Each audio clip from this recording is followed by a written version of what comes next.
Money doesn't punish the uninformed, it rewards the informed. Most people spend their lives reacting to financial pressure instead of understanding the system that creates it. The wealthy don't just earn more, they see what others refuse to notice. You didn't wake up broke by accident.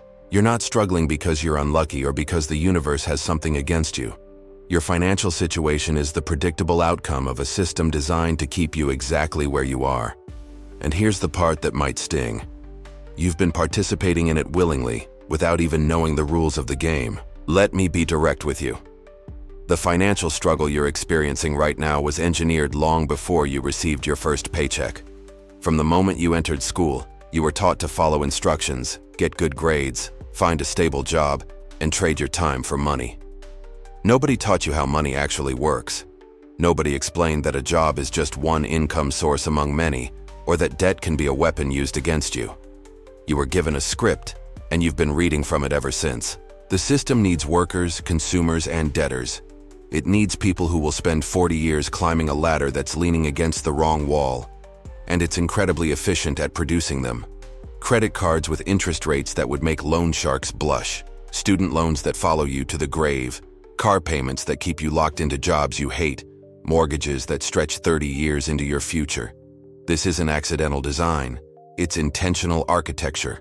Right here, right now, I want you to understand something crucial. Wealth rarely comes from noise or shortcuts. If you're ready to learn what most overlook, subscribe to Cash and Consequences, and walk a smarter path forward. This channel exists to show you what the financial industry doesn't want you to see clearly. I'm Franklin. I've run my own businesses for 8 years, managed hundreds of employees, and spent 15 years as a financial advisor and consultant through my own firm. I've sat across the table from people who made 7 figures and people who couldn't make rent.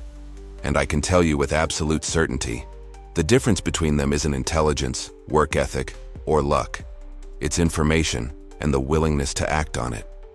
Here's what I've observed in both France and the United States, where I've done most of my consulting work.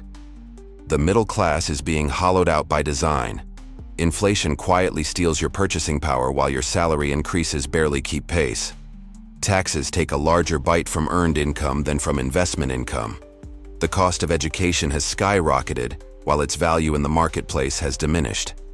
Meanwhile, asset owners, people who hold real estate, stocks, and businesses, watch their wealth multiply. Let me tell you about a friend of mine, a guy named Marcus who spent 15 years as a civil engineer in Montreal. Smart guy, disciplined, did everything right. He saved diligently, maxed out his retirement contributions, drove a modest car. By age 40, he had about $200,000 in savings and felt pretty good about himself. Then he met someone at a conference who was 3 years younger, worked less, and had a net worth of $4 million. The difference?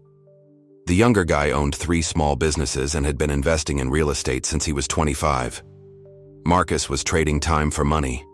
The other guy had built systems that worked without him. That conversation changed Marcus's life because it shattered his assumptions. He realized he'd been playing a completely different game than the people who were actually winning financially. Within 2 years, Marcus had started a consulting side business, bought his first rental property, and began restructuring his entire financial approach. Last time we spoke, his net worth had tripled. Now, in the middle of this conversation, I want to make a request. Creating content like this, content that actually challenges conventional wisdom and gives you actionable intelligence, takes my team and me significant time and resources. We research, we interview successful people, we distill complex financial concepts into practical wisdom. If you're finding value in this, if something here is making you think differently, hit that subscribe button. Your subscription tells us we're on the right track and encourages us to keep creating content that can genuinely change lives. We respond to our subscribers first in the comments because you're the core of this community. Let's get back to why your struggle isn't random. Consider how consumer culture operates in places like the USA or Mexico. You're bombarded with thousands of advertisements daily, each one carefully designed by psychologists to make you feel incomplete without a product. Social media shows you a curated highlight reel of other people's lives, triggering comparison and inadequacy. Buy this car to feel successful. Wear this brand to gain status. Take this vacation to prove you're living your best life. It's a treadmill of consumption that ensures you stay financially exhausted.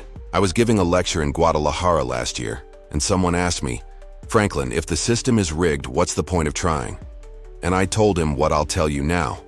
Understanding that the game is rigged is precisely the point. Once you see it, you can stop playing by their rules and start writing your own. The wealthy understand something fundamental that the broke refuse to accept. Money is a tool, not a goal. Let me repeat that because it's critical. Money is a tool, not a goal. When you chase money itself, you end up doing things you hate for people you don't respect to buy things you don't need. But when you understand money as a tool for building freedom, creating impact, and designing the life you actually want, everything changes. I've read hundreds of books on wealth, from Rich Dad, Poor Dad, to obscure economic texts that would put most people to sleep. I've studied Warren Buffett's shareholder letters, analyzed how the Walton family built generational wealth, examined the investment strategies of university endowments. And here's the consistent pattern. Wealthy people focus on acquiring assets that generate income.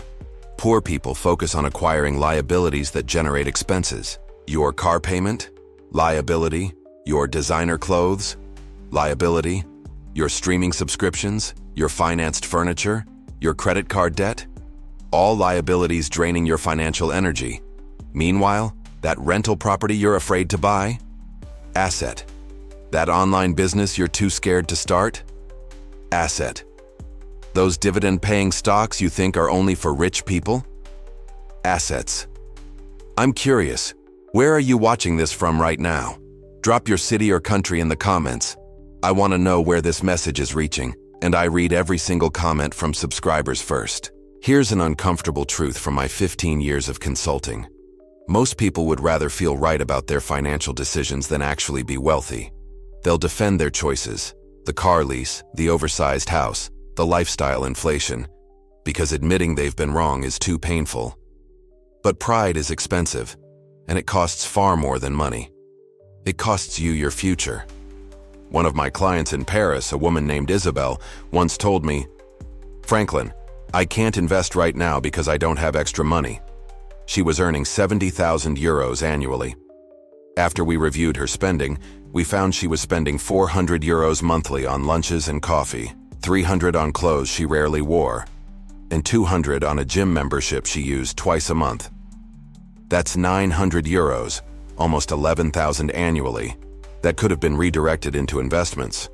Within 5 years at a modest return, that's over 60,000 euros. Isabel didn't have a money problem. She had a priority problem. Your financial struggle continues because you're optimizing for comfort today instead of freedom tomorrow. You're making decisions that feel good in the moment, but compound negatively over time. And the system loves this about you because it keeps you dependent, predictable, and profitable for everyone except yourself. Before we wrap up, make sure you check out my last video in the description below. It dives deeper into specific strategies for breaking these cycles.